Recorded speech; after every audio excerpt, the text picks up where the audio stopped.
Vocês estão me marcando demais nesse vídeo, preste atenção porque a explicação está perfeita. Olha só. O que significa a guerra atual de Israel e os eventos escatológicos do fim dos tempos? A falta de interpretação correta do Apocalipse realmente é um problema, faz a gente cair em muito sensacionalismo, interpretar completamente errado os eventos e a linha do tempo. Então você vai entender de uma vez por todas o que tudo isso significa. Primeiro, por que esse conflito? Por que Israel foi atacada? Tudo começa lá em Gênesis com a história de Abraão. Abraão vai ter dois filhos principais, Ismael com a sua serva Agar, que vai gerar o povo ismaelita e, portanto, dando origem aos árabes muçulmanos, e Isaac, que ele tem com sua esposa Sara, que vai gerar o povo judeu, o povo israelita ou israelense. Deus profetiza para Agar, a mãe de Ismael, ou seja, da origem dos povos árabes muçulmanos, que esse seu filho seria muito poderoso, daria origem a muitas nações e sempre estaria em conflito com o seu irmão, ou seja, Isaac, judeu, povo de Israel. Em outras palavras, a Bíblia, que é a palavra de Deus escrita mais de 2000 anos atrás, continua acertando os eventos, inclusive geopolíticos do mundo. Então, de um lado temos Isaac, povo judeu, israelita e israelense. De outro lado temos Ismael, povo árabe e muçulmano. Pelo que esses povos brigam?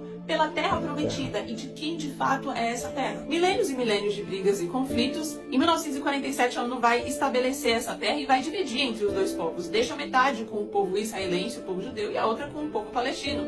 Israel aceita, então se torna nação, se estabelece lá, mas... Já vou deixar ela terminar aqui de falar. Inclusive, nesse acontecimento de 1947, quem estava envolvido nisso e presidindo tudo isso foi um brasileiro chamado Oswaldo Aranha. Depois você pesquisa aí. Mas o povo palestino nunca concordou com essa decisão. De forma sucinta, então, os palestinos continuarão brigando com o povo judeu porque não concorda, acha que aquela terra toda ali deveria ser deles.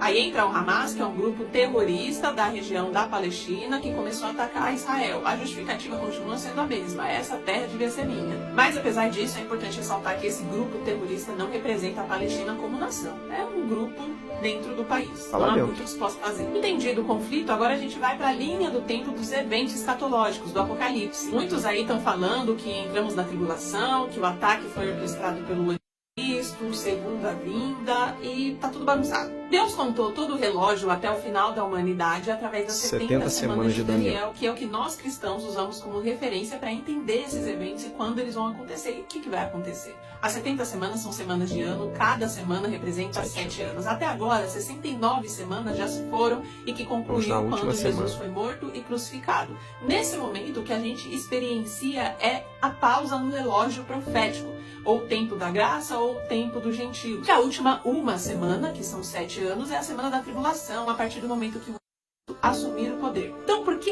esse ataque, essa guerra a Israel não é tribulação, não é grande tribulação, não é anticristo? Porque o Cristo ainda não é o líder mundial. O que determina o início da tribulação é o Cristo colocado como líder mundial, assinando o acordo de paz. No momento que isso acontecer, que a gente tiver esse líder mundial, que tiver esse acordo de paz, aí dá início a tribulação e depois grande tribulação. Cada país ainda tem seu presidente, cada país tem sua nação, sua independência. Não obedecemos a um anticristo. Então, se o que estamos vivendo ainda não é a tribulação, Cristo não tomou o poder, o que é essa guerra contra Israel?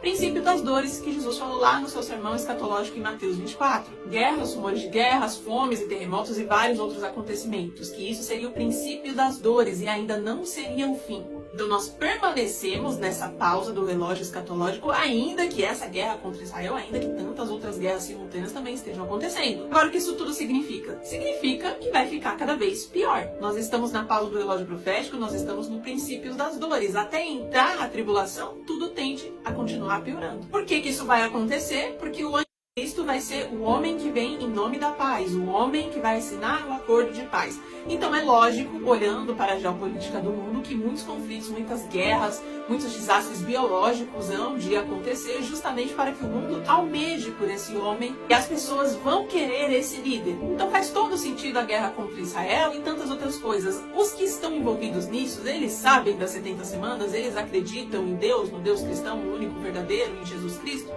Provavelmente não, mas também não faz diferença. A soberania de Deus e os eventos que ele disse que vai acontecer, acontecerão, as pessoas sabendo ou não que as ações que elas fazem vão produzir esses resultados. Meus irmãos, me marcaram nesse vídeo aqui e perfeito, perfeitamente colocado, como eu falei, porque a Bíblia ela vai se cumprir, meu irmão. A Bíblia, ela não apenas contém a palavra de Deus, ela é a própria palavra de Deus. Aquilo que Deus fala ele é fiel para cumprir, meu irmão. Vai se cumprir. Nós estamos caminhando para o grande desfecho final, que é o livro do Apocalipse. Nós estamos caminhando para o desfecho final. O mundo está se preparando. Isso é um fato. Isso dá para ver. Isso está muito perceptível, sabe? É muito bem falado ali, muito bem lembrado também sobre as 70 semanas do livro de Daniel, que nós estamos vivenciando essa pausa aí para entrar na última semana. Eu também sou pré-tribulacionista. Não acredito que a igreja passará pela grande tribulação. Acredito que seremos arrebatados antes. Aí tem gente que vai falar, mas Cristo vai perseguir quem? Porque se os cristãos não vão estar na terra, para que ele vai vir? Para que ele vai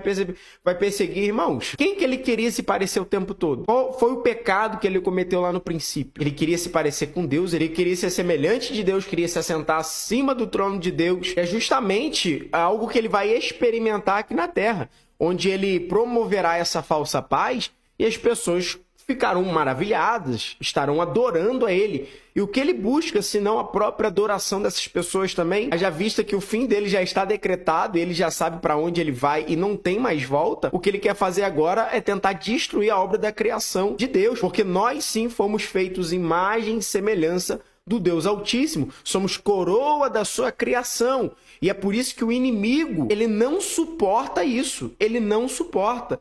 Porque em nós, Cristo botou tudo aquilo que ele queria ser. Vocês entendem disso aqui, meus irmãos? Cristo produziu em nós, colocou em nós tudo aquilo que ele queria ser. E foi justamente isso que fez com que ele caísse. Porque ele queria ser semelhante ao Altíssimo. Ele queria se sentar acima do trono de Deus. E quando Deus faz o homem, Deus faz semelhante. Ele façamos o homem a nossa imagem e semelhança. E na Bíblia também é nos revelado que nós somos a coroa da criação de Cristo. É justamente por isso que o inimigo o tempo todo tenta te derrubar. Então a vinda do Cristo não tem nada a ver sobre somente perseguir os cristãos, até porque os verdadeiros, a igreja do Senhor, a verdadeira igreja do Senhor será arrebatada, mas tem a ver com tudo que a palavra está escrito que vai se cumprir, meu irmão, sobre ele ser adorado também, sobre mais uma vez também de uma forma tentar deturpar a imagem de Cristo e, enfim, perseguir quem estiver aqui. Então, meus irmãos, essa ideia aí de que, vai perseguir quem, automaticamente ela cai por terra, porque não é somente esse o papel dele sobre perseguir os verdadeiros cristãos, mas é que a palavra de Deus vai se cumprir na sua totalidade. Bom, mais uma vez eu quero parabenizar aqui, perfeitamente explicado pela nossa irmã aí, Deus continue abençoando. Tamo junto, somos um More Bible, mais Bíblia.